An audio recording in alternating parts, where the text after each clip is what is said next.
Hello, hello. All right, so today I thought it'd be kind of fun to talk about muting and just some other stuff. So I know I did a video earlier in the week about muting. And by the way, let me know if you guys can hear me. My microphone might be a little too far away, but just let me know. But it might be kind of fun to talk about some other variations of the muting technique. I just thought of one kind of as we started, and that was kind of muting with the pinky and then doing some different things. Or what I talked about in the last video, using your thumb kind of like a pick going down and up. Hey Preston, how's it going? So I thought that'd be kind of fun. I came up with a groove a minute ago that just might be kind of fun to loop. I had a cool little thing going, so let me see if I can imitate that again.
So how's that sound over there? Can you hear everything okay?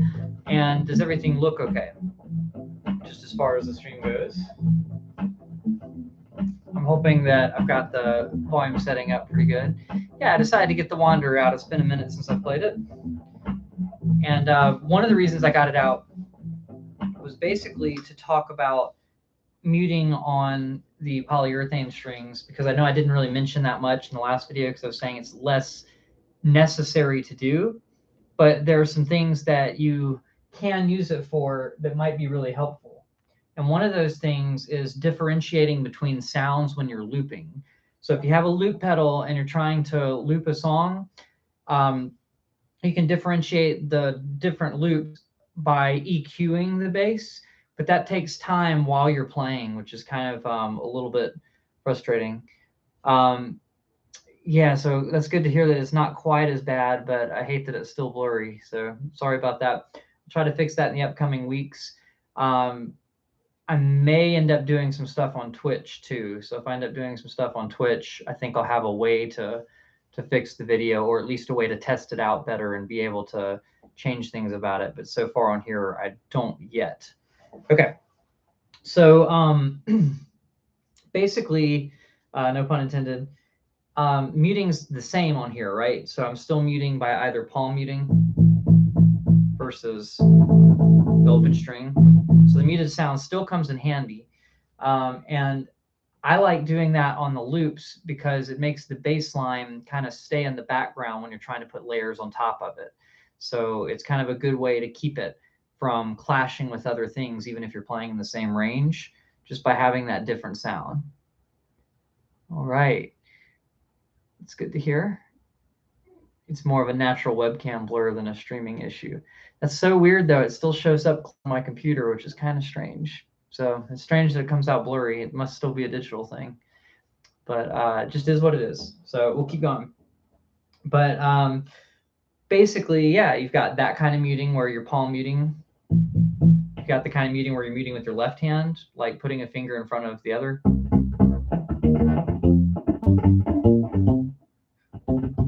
And if you use more than one finger, you get more of a muted sound. But yeah, the only thing with the polyurethane strings is you might get a squeak or two if you have as much high end as I do up right now. But the reason I have the high end up enough to have those string noises is because I wanted the melody to stick out over the bass line as well. So I'm kind of using it to differentiate that from the solo tone that I'm using when I'm making a loop. So that's kind of one really good way to use muting. The other thing is, and same thing in the chordal range. So if you're doing chords, you could mute them a little bit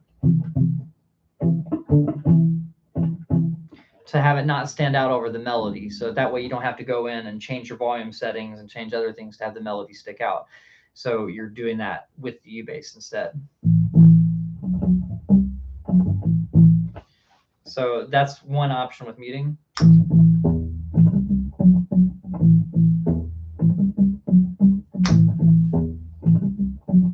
Versus if I were to go.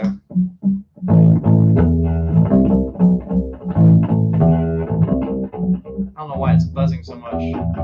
I just haven't played the rubber strings so long, polyurethane strings. Okay, so Seth has a question. Will a sponge work on the polyurethane strings? And that is a good question because it might overly mute, right? So I still got the sponge here, so we can actually test that out. I just have to be able to get it under the strings first. That's the only tricky part. All the way under the strings. So it's touching every single string. Okay. So let's see. The answer is yes.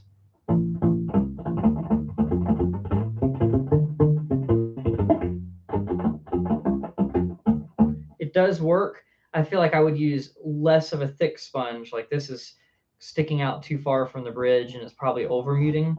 So I'm going to try to turn it this way and French it a little bit more to get under the strings. So that way I can get it to be closer to the bridge so it's not overly muting them. Let's see if that helps. Because it was a little bit too much just then. And of course, if you had a pickup cover, you could have the sponge over the strings rather than under the strings. So that's kind of another difference between electric bass and this. All right, let's see.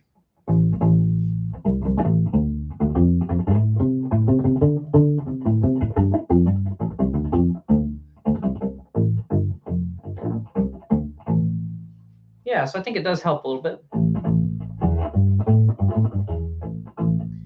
And yeah, if the sponge isn't pushing too hard on the strings, it won't change the action that much.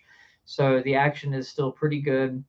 It might actually affect it a little bit more, so that could theoretically affect the intonation slightly, but I doubt it's affecting it much.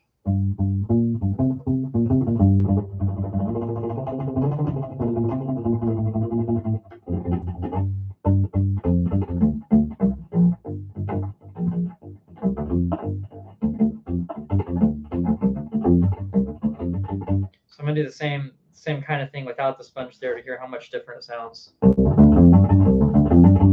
So you can tell it doesn't ring out as much. It doesn't have quite as much sustain, but it still has more than if you're palm muting. But it is kind of good to know that that does work as well. So these are great questions. So keep asking questions because you guys always have good questions. Like I said before, it's sometimes fun to use tissues. Right. So I've done that before. A lot of times when I use tissues and other things like that, I don't usually use them for this kind of muting. I use them to mute the strings from ringing out when I'm playing over and I don't want the strings to ring out. And I also have a little fret wrap thing. I think I found it the other day. It's in the corner room in the back of the house right now. But to keep those from ringing out when you're doing a lot of like tapping stuff or something, and you don't want extra sympathetic vibration from the other strings to cloud what you're playing. So like for instance, if I was going like,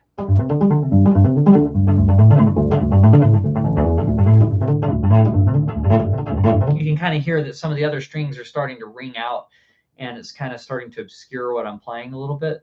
So that's the reason to have a fret wrap over there. So there are different kinds of muting, right? There's muted picking or muted plucking, and then there's muting the strings that are kind of making noise over here, which I kind of just have gotten used to naturally doing. And I think I've already mentioned ways to do that kind of muting. You can either do the thumb technique that automatically mutes the thicker strings that you're not playing, unless you happen to be right over a harmonic, in which case you might get harmonics ringing out while you're playing, but not the low string, which is what we're trying to avoid. And then you can mute with the left hand, kind of the same way we were muting here, but instead of muting on the same string that you're playing on, you just mute the other strings. So that kind of helps a little bit.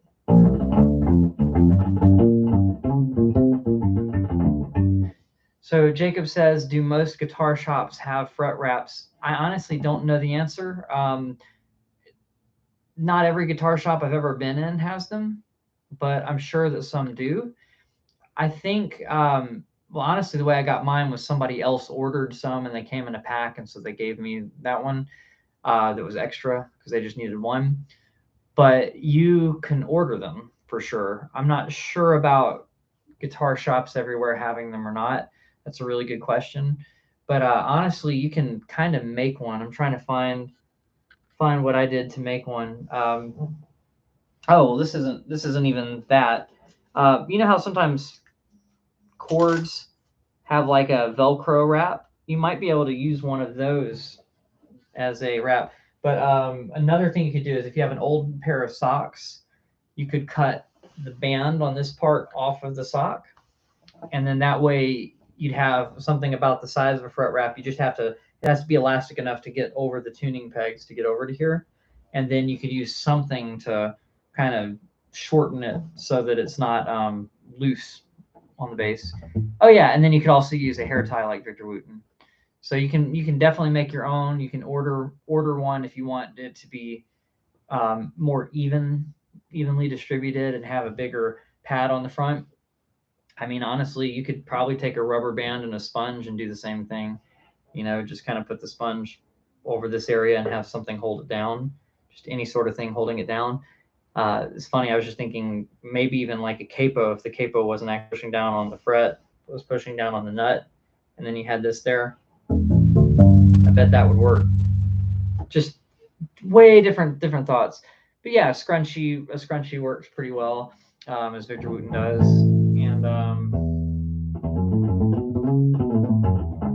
and so that's what you can do to mute the strings that you don't want to ring out while you're playing something. But this other kind of muting is just a stylistic thing.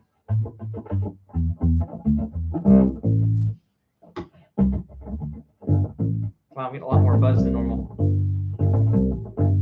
I'm wondering if the neck adjusted while I hadn't been playing over the last few months.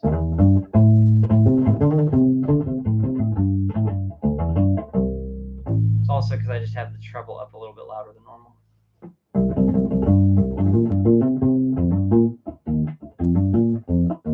So do you guys have a genre you would like to hear me make a loop song in using the Wanderer? I've also got my other U-basses here. So in a minute, I'll switch over to one of the other ones. But if you have a genre and a key, then I will go ahead and try to do that. Don't make the genre too obscure. I think we've talked about this before. Sometimes it gets a little bit too out there, and I don't even know what to do for some of those. So let's hear a genre and then a key. Spy Surf. Okay, yeah, I've kind of done that kind of thing before. I'm actually going to use muting if I do that. So I probably want to use an open string key if that's okay, just because the muting kind of sounds cool when you're going, you know, that kind of thing. So typically what I do for spy surf kind of stuff is I'll probably take something like the blues scale on one string and just kind of make a riff out of that, and then fill in the gaps with the open string, just whatever string I end up doing on. It might be the minor scale kind of mixed with the blues scale, so that way I have the second note in the scale too. Yeah, so I mean, Wipeout's just surf. I don't really consider it spy, you know. But yeah, I could take it around a blues progression like that.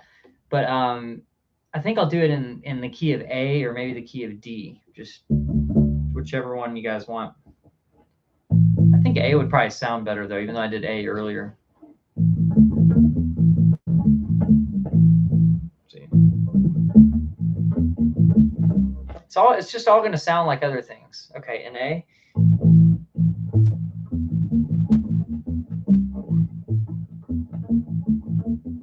I'm going to do that so that it's just different than some of the other ones. Harmonic minor. I think it sounds spy-like if I do.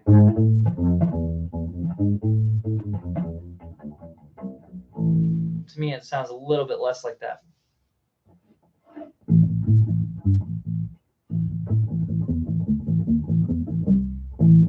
Okay, so I'll try to do something with that.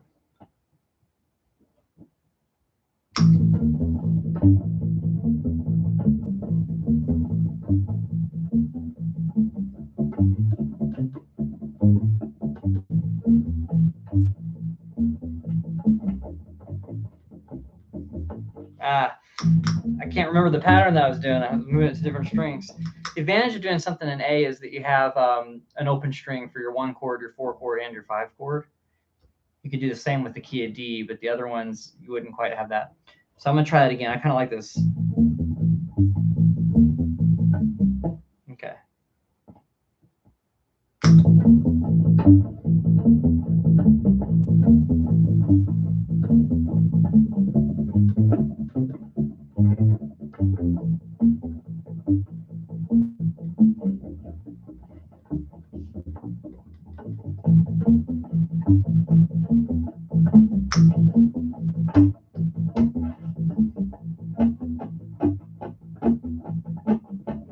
I don't know if I like that drum groove. I'm going to take that away.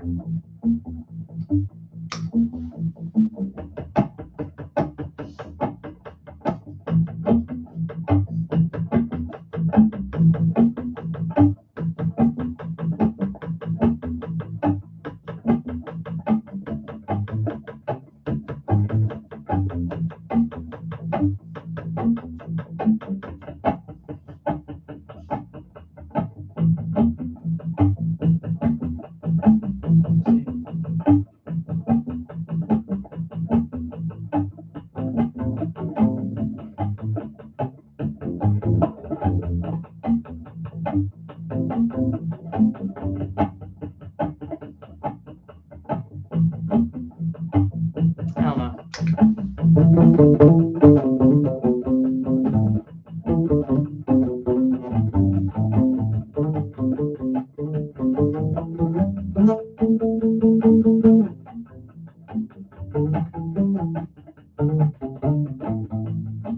Almost has like a Spider-Man vibe.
lot like Spider-Man, doesn't it? A little bit like Scooby-Doo too. That's true. Yeah. So the buzziness is probably because I have the treble up enough to be heard. So it's kind of it's a little harder to avoid the buzz like that. If I had turned that down, the buzz would be a little bit quieter in the mix and it wouldn't stand out as much. Yeah, it's also that I'm missing it a little bit too. It's been a while since I played on the polyurethane strings. I'm kind of used to playing on the flat wound strings that are on that one, and I got a little spoiled. Let's be realistic.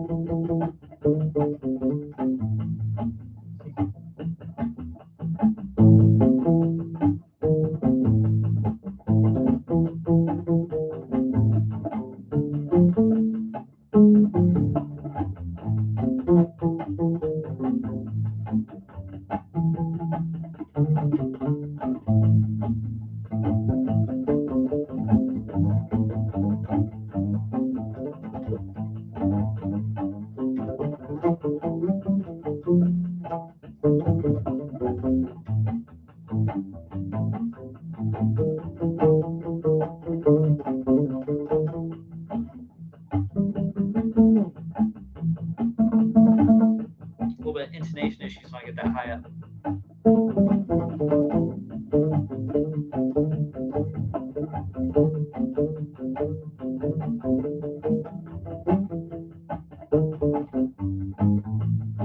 Yeah.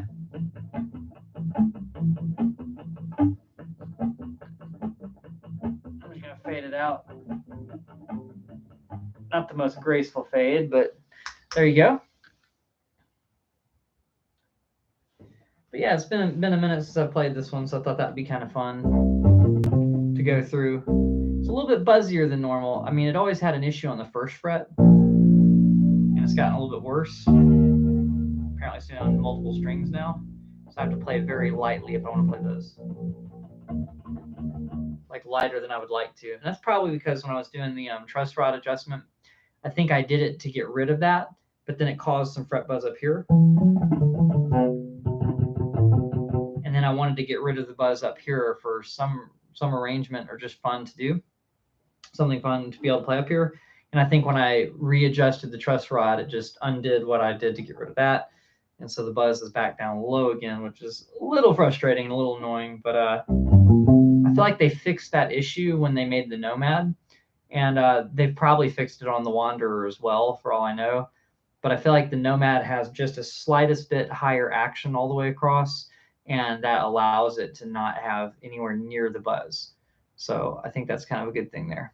Yeah, I had to go through and play with Spider-Man in there. It was just the right thing to do. Oh, Psycho Killer. Yeah, there are a lot of songs that use some muting.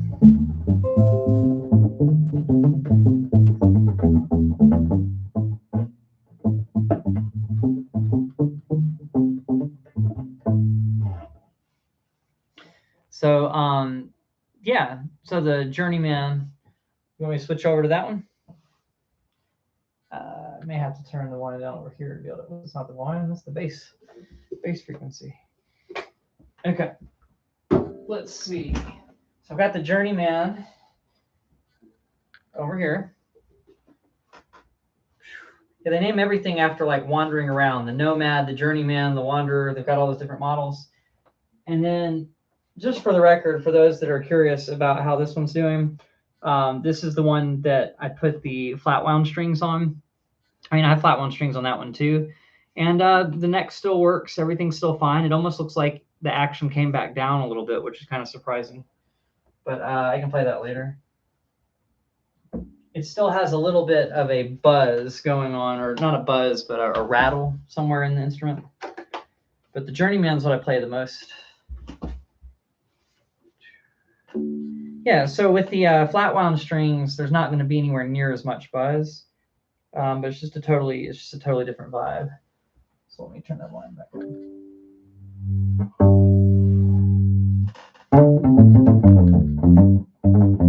It's not no buzz, but it's different.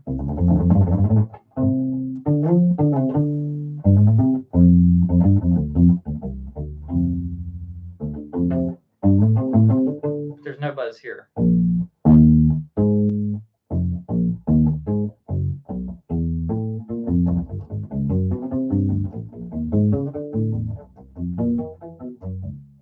Yeah, so I like it a lot better. It's just kind of easier to move around on. You can slide easier without the string going out of tune.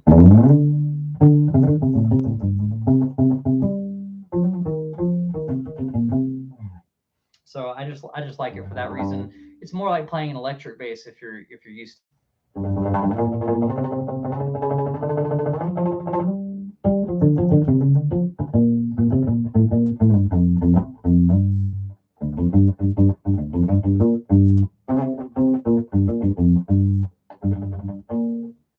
They stunk for some reason. That's very strange. I'm not sure about them stinking. That could just be a reaction to oils on your hands, but if they stunk before you played them, then I'm not sure what to tell you on that. But sometimes the metal does interact with just, oils in your hands, maybe some stuff in the air, I don't know. And depending on how you're storing your U-bass and where you're storing your U-bass, it might cause the strings to corrode. You don't really have to worry about that with the polyurethane strings, but yeah, I don't think these really smell like much. They might have a little bit of a metallic smell, but it's not a nasty smell or anything.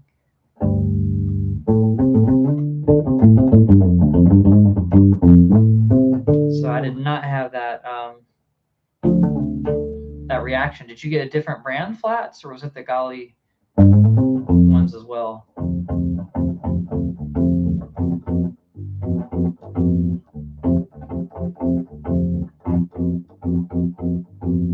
Yeah, so that's why I like playing this one, is just the evenness of the tone, and it's just easier to play without it buzzing all the time, and it's easier to play fast on here because the string tension is just a little bit higher. The disadvantage, okay, yeah, so you got the same flat wounds that are on here. Yeah, these didn't stink. I don't know what's going on. So I guess in that case, you just have to clean them after each use if you wanted to keep them from doing that, because sometimes the oils on our hands do that for sure, because it's reacting with the metal. So it could theoretically do that, and it might have in that case. But yeah, I like it because the string tension's a little higher, so that way, and my fingers don't stick to the strings, right? Like you notice, there's not really. I mean, if I'm trying to make it stick, it might stick a little bit, but it's not like the polyurethane strings where it really makes a loud kind of I don't know, just kind of a click noise almost. Like this will cause the string to vibrate, but there's not really much of a click or an attack on it. So I can play pretty fast.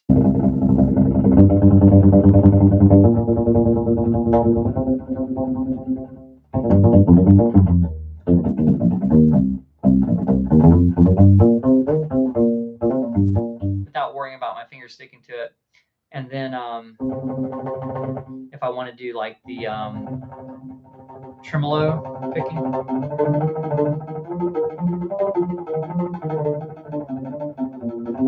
if I were to do that on the Wanderer, I'm not going to plug it in, but I'll just kind of demonstrate. It's just a little bit harder.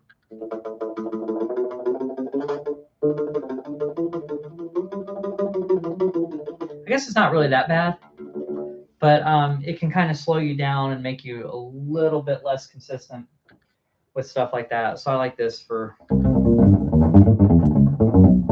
fast stuff.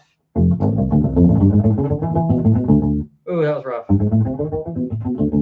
Anyway, you get the idea. It's just a little bit easier to play. It's certainly easier to slide around, but it's not easier on the left hand. You do have to push down a little bit harder. Not much harder, but a little bit. So some people that have like arthritis or any sort of wrist issues really tend to prefer the polyurethane strings because they're easier to push down and you can pluck really lightly and yours won't stick as much when you play really lightly, but it'll still pick up pretty loud when you're playing. So that's kind of a good thing about it.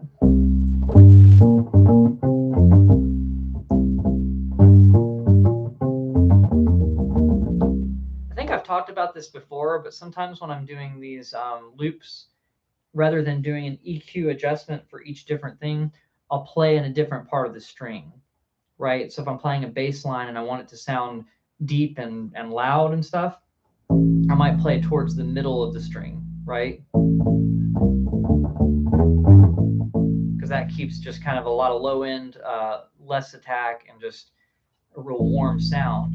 But if I want to do the chords and I want them to be thin to keep them out of the way, I might go all the way towards the bridge to pluck and get more of that nasally sound rather than a full sound. So it's just thinner, so that in the mix it blends better. Versus, because it just takes up more room sonically. Oh, okay. So you've had surgery on your left wrist. Yes. I didn't have to get surgery, but I had a little bit of an issue that took a lot of time to heal, and it's never going to completely heal, but it's much better than it was. But it's nice to know that if it gets worse, that I always have that option to be able to play on this and just play very lightly. But I've had several students that have had arthritis or carpal tunnel, and they just found it easier to play on those strings. Although it's not a complete solution, but they were able to play without their hand hurting. They were able to play longer without their hand starting to hurt. So that was the good news. But yeah, it's tough. So less flexibility. I think bass is a good instrument because there are a lot of songs that you can play without having to have like super dexterity and super, you know, the super amount of motion. There's more things you can play. It doesn't mean there aren't things that take a lot of that stuff. It just means that like if you're playing country bass lines, they don't move as fast, so you can actually shift if you need to, rather than playing all the notes in one position. So just if you have a lot of issues, there are ways to get around the issues. Whereas if you're playing guitar, you have to alter the technique a bunch, and you have to really give it a go. And maybe that practicing would cause some other injury, if you're a lot in order to get further on it. But if you're trying to play Jaco Pastorius stuff, I think that would be pretty hard. Or if you're trying to play, Victor Wooten or Geddy Lee, or any of those kind of guys. If you're playing songs by the band Rush, that might not be any easier on the polyurethane strings or anything like that. But I don't know. It's kind of interesting, and you get a totally different tone. I think the Thunder Guts tend to have a little bit more noise and a little bit more of a buzz than some of the other polyurethane strings. There's one, I don't know, everybody always tells me I'm pronouncing it wrong, but I call them pahoehoes. And those strings are less noisy, but they don't stay in tune as well as the Thunder Guts. So there's a give and take pretty much to every string that you do. Like with the flat wounds, it's the extra tension, because that extra tension to me is good for the right hand, but for the left hand, you do have to push down harder. And you may not notice it at first, but your hand might get tired a little bit quicker just because of that. All right, so now I've got this one. What would you like to hear on this? Give me a genre. It's not too obscure for me to know kind of what to sort of do with it. So don't do ultra mega obscure things. But give me a genre and give me a key, and I'll go for that.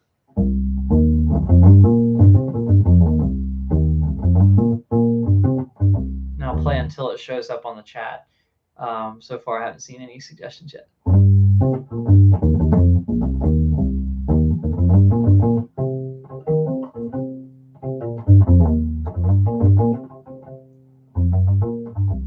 Busy jazz, so like bop or something of that nature. Okay. And then I guess key doesn't matter as much with jazz or blues. Okay, so we got people saying blues and G. Okay, do you want like a slow blues, or do you want kind of like a funky blues? What would you like to hear? It's like I heard blues from two people. So let's see, what do we got? Ultra mega super. Okay, so we've got blues, funky blues, okay, we've got funky and slow. So we need someone else to vote on those. So we got either funky blues or slow blues. The thing about slow blues with the loop pedal is it will take me a long time to loop it. So that's the only downside to to the slow blues. So we might stick with funky for that reason. I could do a shorter slow blues, but if I do a whole 12-bar form, it might just take a while. Of course, it'll take a while even with the funky blues. So we got blues in G. Okay. Let's see.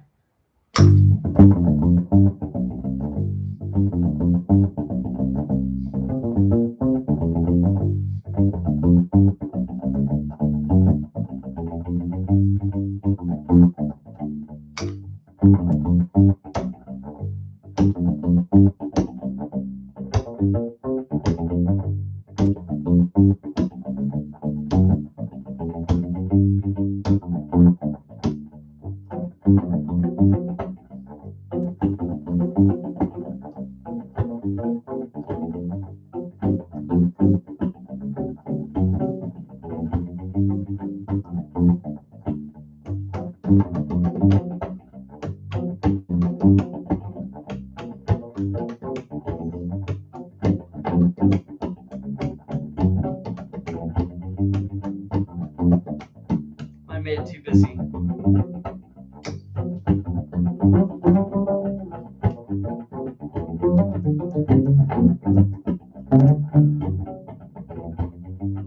Yeah, it's way too busy, isn't it?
All right.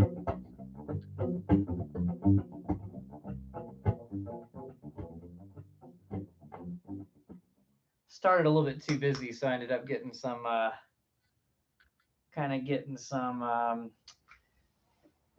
clicks in there that I didn't really want in there. But yeah, it was kind of fun. So just doing some stuff like that's pretty cool.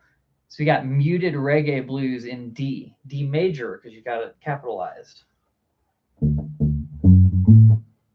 Okay, try it. I think I'm gonna do something with arpeggios like that for it.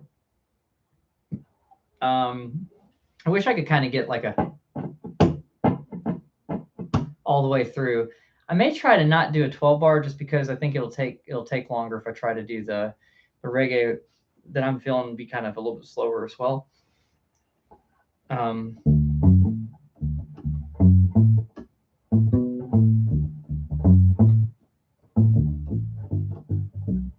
Yeah, I'm probably just going to keep something simple.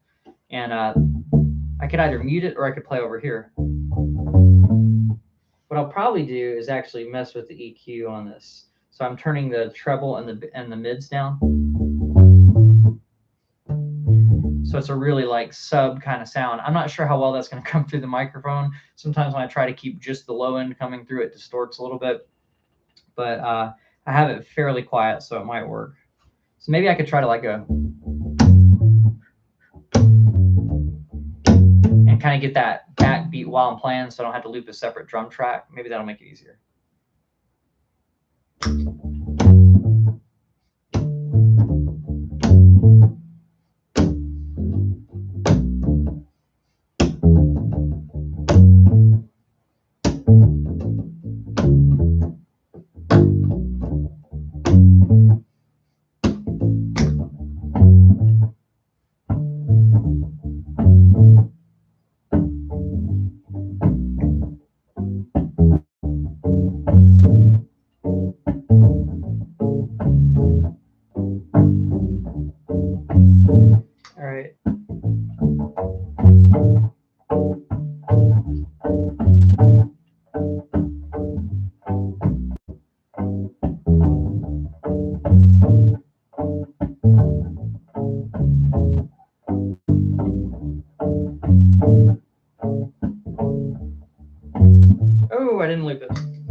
over.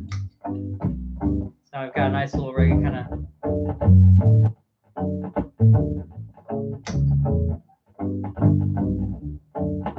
No, I don't want to add that. A little too much work there.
Trying the blues scale instead of keeping it all happy. Now I'm back to happy. I like the happy sound better over the reggae.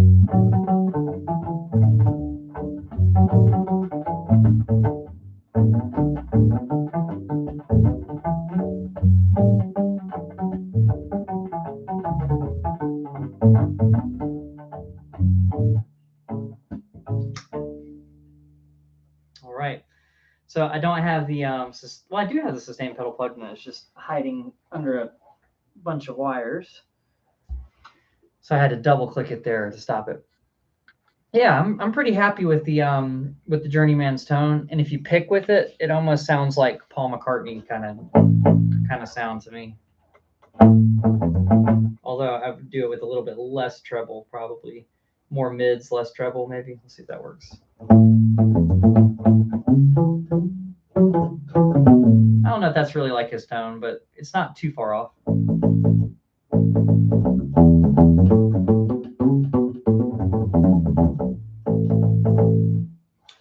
But yeah, that was a good one, Seth. That was a good good idea for a jam. So does anybody have any questions about either the Journeyman, the loop pedal, or just anything else that you guys want to know? I'll probably play an original for you here in a second. I'm trying to basically get enough originals back to where I can play them well enough, and maybe where I flesh the songs out so they're a little bit longer, so that I can record a CD. So my plan this year is to do a ukulele and U-bass kind of thing, where a lot of it's duets. Some of them are just ukulele tunes, and some of them are just U-bass tunes. So I'll try to keep you guys updated on that. I have kind of a lofty goal that's coming up, and basically, you know how I biked across the United States last year? So I just pedaled a bicycle from one side to the other. Some of you may not know that, but I'm planning to do that again in the UK. So that's kind of my next goal, is to figure out how to incorporate that with the music. And I haven't figured out if I'm just going to bring it over there to teach, to be able to do the online lessons that I do, or if I'm going to bring it over there to try to do a little mini tour. It just depends on what's logically possible. But toward the fall, I guess, the end of summer. I'm going to try to go over there the last week in August and the first 2 weeks in September. And the idea is pedaling the bike across the country, from northern Scotland to southern England. And I may or may not take a ferry over to Ireland for a couple of days. It just depends on if it's logical. And basically, if I can find places along the way to play, then I might try to do a couple of shows, maybe film them, and kind of bring that over. But that's kind of an idea. So yeah, that's sort of the plan. I'm still working details out and everything, but I was thinking it might be nice to have some new music and to be able to play shows to kind of share that music with people. And then taking ones that I've already done, which you've probably already heard a few of them. One of them is called Sweet Dreaming. I don't even remember if I can play it really.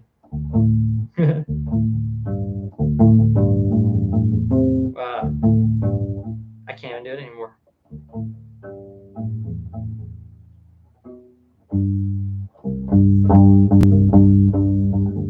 Yeah, it's kind of hard to do on here.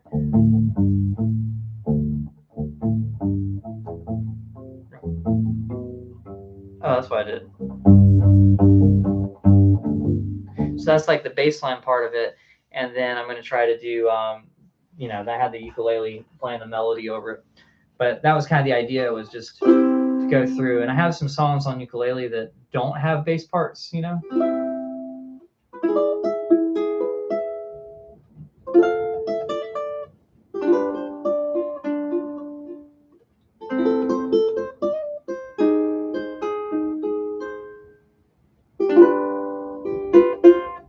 So, I have several songs like that. And then I have a few that so far don't have a bass line.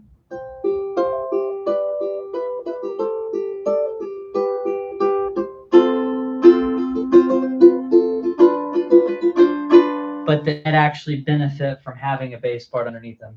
And so then the idea would be, if I can figure out how to travel on a bike with enough gear to play a show, right? That's the hardest logistic, I think, is figuring out what to take. I'm thinking I can get, so I'll have like camping gear and stuff on the back. And then there's a rack on the back of my bike, but I'm planning on buying one over there. And then if I can find one with a front rack too, I think I could have the ukulele on one side, the U-bass on the other, as long as it didn't affect the steering too much. And then a small amp in the middle of those two, kind of using those to help keep it on. But that's sort of the plan. Of course, it's nice to have a microphone too, and I haven't figured out with a mic stand kind of what to do with that. I'd have to figure out a lighter weight version than what most people use. So there are just some logistical things I'm trying to figure out there. But I think it's pretty safe to say that is the plan, unless certain things get in the way. There have been certain things going around. Hopefully there won't be a new variant of said things, that'll affect that at the very least. So I'm hoping that by then things will be a little bit safer to travel, and that I can do that, and get to travel around playing music and bicycling to the different places. So it's a smaller bike ride than the one I did across the United States. It's about the length of what I pedaled in Texas. So it's about 1/3 of the trip that I did before. So I'm thinking if I set aside enough time, I might be able to play in different places and kind of do that. And it might be fun to have some new songs and stuff. So I may write some other songs. But because I'm doing the bike trips, I'm camping, I'm going to have to do a version of going camping, right? Because it just kind of makes sense. If I'm going to be doing this bike trip and combining it with U-bass, I'm going to have to do that. So I'm trying to figure out, I always improvise that middle section. So I'm trying to figure out what I'd rather do with that than improvise it. But I'm going to play that song for a minute just so you can hear it. I'm going to make sure I didn't miss any questions here, though. Let's see. It worked well, the muting. Dig your videos. Oh, thank you, by the way. I'm glad that you dig the videos. And yes, so Seth, it'll be a second album, but it'll be a totally different vibe. It's not going to be as jazzy. It's going to be, just kind of, so far it's just light, kind of fun music. I don't have any vocals on anything yet, but there is one song that I really had this idea 2 years ago to come up with this. And I made a list of the songs and all sorts of other things, but I never kind of followed through. And now I feel like I have more of a reason to. So that's the plan. And now that I'm saying it to you guys, you got to help hold me to it, right? So that's the plan. But let's see.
Oh, I tried on that one.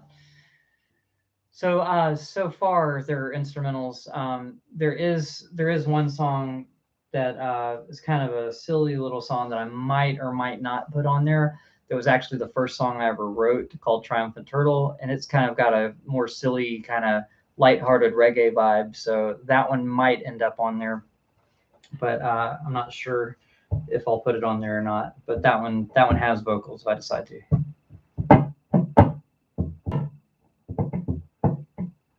All right.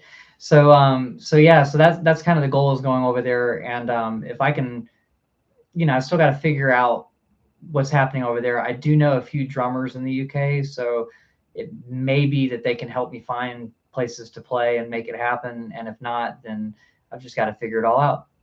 Hey, Victor in Auto, that's cool. So if you aren't familiar with him, he's a cool guy that does kind of helps people with YouTube stuff. I think now. So the guy that says Sane Auto, he's got channel, a finance channel, and I think he's helping people do YouTube for a long time. But it's good to see you, Victor. Thanks for logging on. Okay. If it has vocals, you need to be the one singing it. Of course, I'm not going to have somebody else over there to do that, so I would be the one singing it. That would be the only way to make it work. All right, it's getting close to 1 a.m. for you. Okay, well, take care, and thanks for tuning in. But yeah, I wanted to let you guys know, because that's kind of the plan. I enjoyed biking across the United States. At the time, I was using it as getting a break from music, because basically I just felt like I needed kind of just that 2 months off to just kind of figure out what I want to do, figure out what I want to change about certain things and what I want to keep the same. And so now that I'm kind of back, it's like one of the things I want is just more expression. So I think doing the original music and kind of getting a chance to play that original music for people is something that I want to do. So that's why I'm doing that, and then combining it with the music or the bike riding that I'm already doing. So who knows what'll come of it. I'll keep you guys updated though. All right. Oh, there you are at the finance channel too. Very cool. This is your finance channel. Yeah, I ran into it at some point. I'm not sure if you just changed the other one into the finance channel or not, but it looked like I was already following it, or it could have been from Facebook. I'm not sure which, but it's good to see you, Victor, either way. I assume your journeyman is the U-base you would take to England of all your U-bases. I'm actually not sure yet. I may get one for the thing, because you got to remember, if I'm biking across the country and camping, it might just be a little bit risky to have my favorite one there. So I'm either going to have to buy a second one and just use the second one so that I still have one here that I'm happy with and not worried about. So I could end up getting another Journeyman, or I might end up getting a totally different one. So I'm not sure yet. Do you prefer to play fretted or fretless for live performances? I'll probably end up playing fretted. It's kind of safer, you know what I mean? And sometimes it gives you the attack that you need to differentiate the different parts. So I'm probably going to go with fretted for this time. But I usually prefer fretted because it's just kind of a little bit easier there. Although there is the issue that if your bass has intonation problems up high, like most U basses do, you can't really adjust for it like you could on fretless. All right. Very cool. So so that's cool. You're doing stocks and stuff. That's awesome. That's awesome, Victor. Insane Finance. Very cool. That's his channel. All right. So do you guys have any other questions or anything that you'd like to hear? I'll probably do one more loop pedal jam, and that'll probably be it for the night. So just let me know if there's something. Give me a genre that you'd like to hear. I already did blues and reggae and spy music. So let's try a different genre this time, and then one more different key. So one person pick the genre, and then another person give the key. So go ahead and say the genre that you want.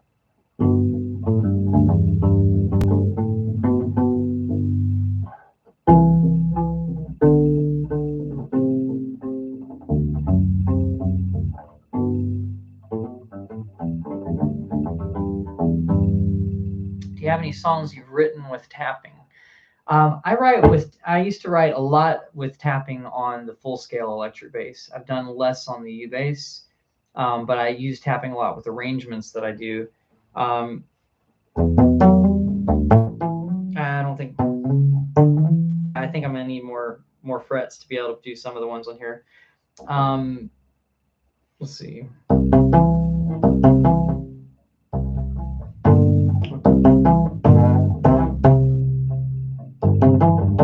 Oh, that's right.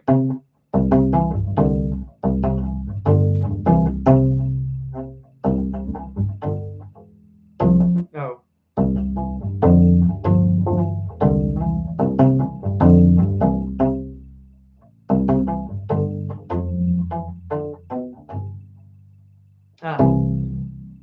Here. Can't even remember.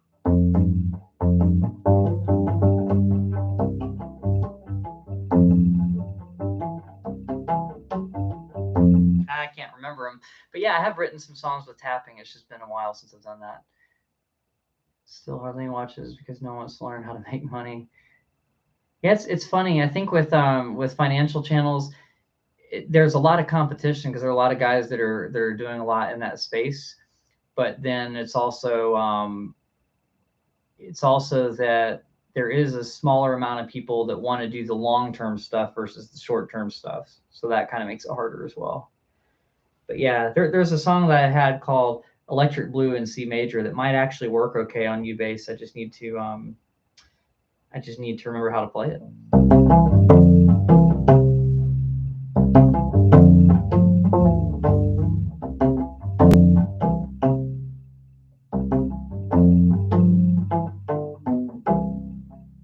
So I remember this part.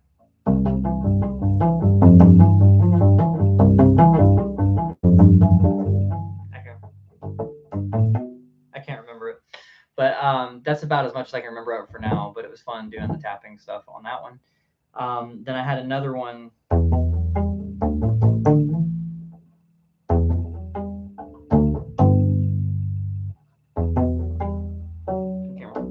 can't remember the rest of it though. It's been a long time since I played those. But if you go back far enough on the videos, there was one that I called Sonata in E minor, Sonata 1 in E minor. And that one's on a full scale electric bass, and I have a full version of that from I don't know, 6 or 7 years ago maybe, but I wrote it longer ago than that. And then as far as the other one, the Electric Blue in C major, if you go back far enough, once again, I can't remember if it's on this channel or if it's on my old channel, the Fuwa 7, Foowah 7. It's on one of those two channels where I was doing that one with a drummer, and the drummer was doing like a kind of rhythm behind it. So salsa in G sharp. I'm not sure that I would get the genre right, so I almost feel like I would make a mockery out of, you know, like you'd think I'd have more knowledge of the specifics of things, but I'd probably just end up doing something that sounds more like a samba or a bossa or something without even really realizing what's different about a salsa, especially drum groove wise. So I'm not sure what ends up making it a salsa and not really like a samba. So I actually got to do more research on that to be able to do that right. So I think I should preface anything with that before doing that. But I could probably do a bossa nova or something, because I've practiced those kind of drum patterns. So I'm just going to talk you through what I'm going to do and do a bossa nova instead of a salsa. But basically what I'm doing is the bass drum pattern, which is kind of like a heartbeat, right? 1 and 2 and 3 and 4 and 1 and 2 and 3 and 4 and 1 and 1 and 3 and 1 and 3, and then just don't get your salsa from yours. So we've got that, and then we've got the clave pattern. It's like ba ba ba ba ba. You could do that one, or ba ba ba ba ba. I'm trying to remember. Let's see.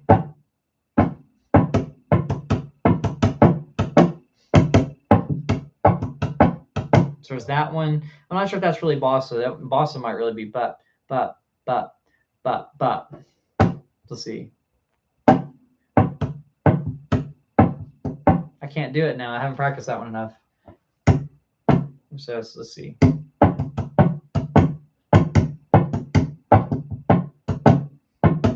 So I might just use that one, just got used to it. Let's see. I can't remember which pattern to use. Let's see.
Forgot the key that you said, though. I didn't do it in the right key. I did it in C instead.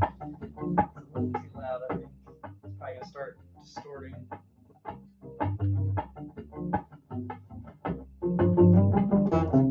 I just did it in C without thinking. Sorry, Seth.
All right, I had the sustain pedal on backwards, so basically it's still set up for piano, even though it's plugged into the loop pedal. Usually, I use this and I flip the switch on the bottom because the polarity has to be different for the loop pedal versus the piano, but I forgot to do that. So that's pretty much it. So do you guys have any questions? I'll just quickly go over kind of what I was using there to make that happen, what I was doing. So first, I just made like a simple drum loop that I talked to you about before, where I got the bass drum pattern, boom, boom, boom, boom, boom, boom, and then a clave pattern that I was kind of just flicking my fingernails out and mostly just catching the D and the G string, sometimes just the G. I wasn't worried too much about the really the specifics because it doesn't sound too much different.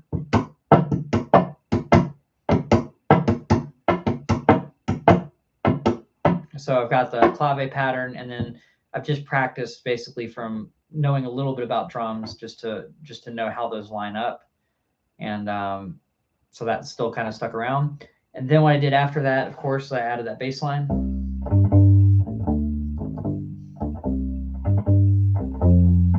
And I was kind of outlining a C minor chord, and then a D half diminished, real quick though, and then going to a G7 chord. So it's a 2-5-1 in minor, in C minor, in fact, which because I forgot what key to start in. So 2-5-1 in that key. And then I basically just did the guitar equivalent, but I was being kind of lazy about how I was voicing it. So I was just doing the root and the third of each chord. And I ended up doing the 2 chord instead of the 4 chord the second time around over there, which really just turned that into an inversion by accident, but it kind of sounded cool anyway, so it worked out. And then the melody, I was mostly using harmonic minor, so C harmonic minor. So if that's C, that's C harmonic minor. So I was using that for the melody and doing some tremolo picking with the fingernail.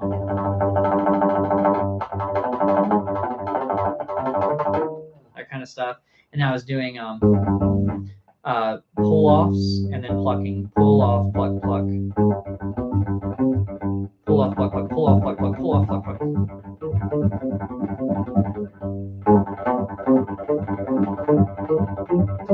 That kind of stuff.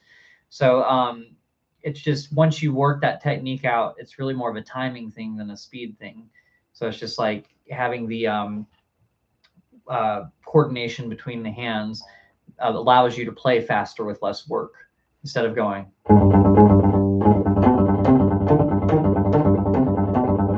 Which I could have done too. It would have worn my hand out quicker. You know, I was doing that kind of stuff. So that was the idea. Like I said, it was more of a bossa nova pattern. The way I was soloing over it, I mean, it's almost like if you do a bossa nova pattern really fast, it sounds kind of like a salsa. So this was really like somewhere in between there, because like a lot of bossa novas are like a little bit slower than that, but I wasn't going that fast either, so I was somewhere in between them.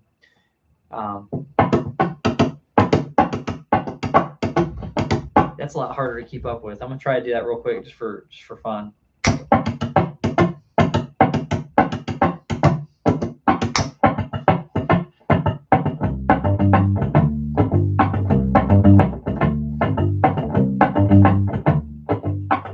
It's kind of fun.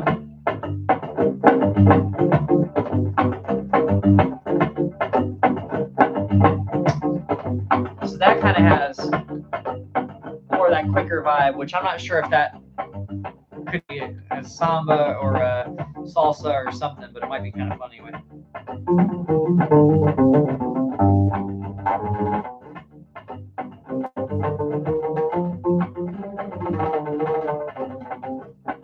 It's kind of harder to play that fast though. But yeah, so I was doing that, and then if you're curious, I believe I was using a partito alto rhythm when I was doing the chords there. So those are rhythms that I know work with the other rhythms, just from the light bit of studying that I've done on that music. Like I said, I haven't dived deep onto it, but I know a lot of drummers, and they've told me things throughout the years. So that's really about it. I think that's more like a merengue. Like I said, I really need to look up to know the difference, right? So I'm not studied enough on all those different styles. There's so many different styles down there that it could be more like that, or it could be more like another style that I don't even know the name of.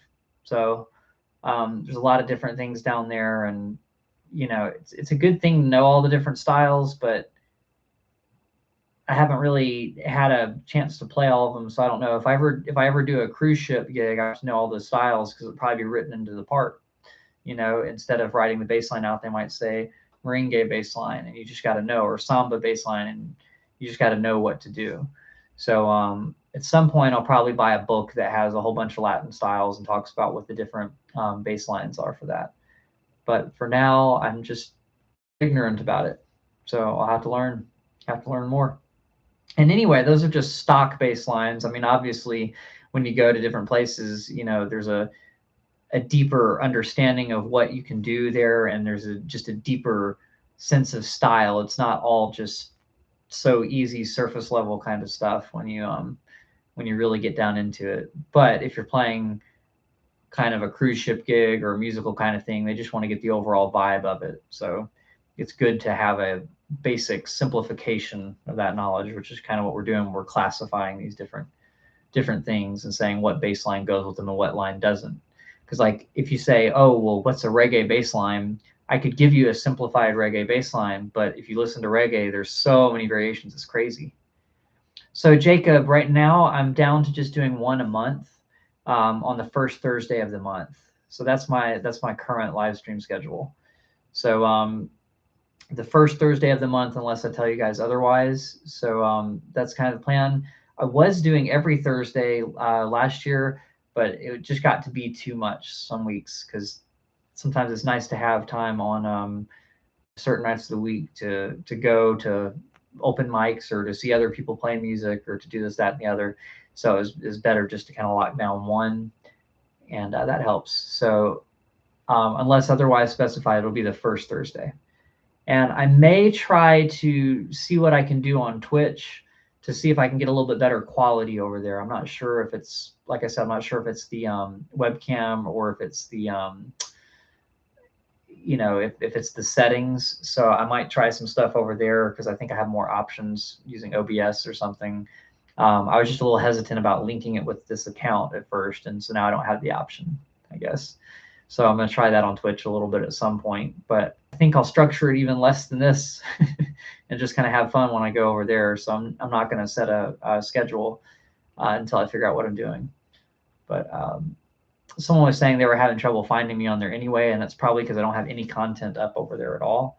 But they got me interested in it, so I might have to go over there and try it out a little bit and see what the differences are between that and if I like it better over here or over there. But I'm releasing a weekly video other Tuesday.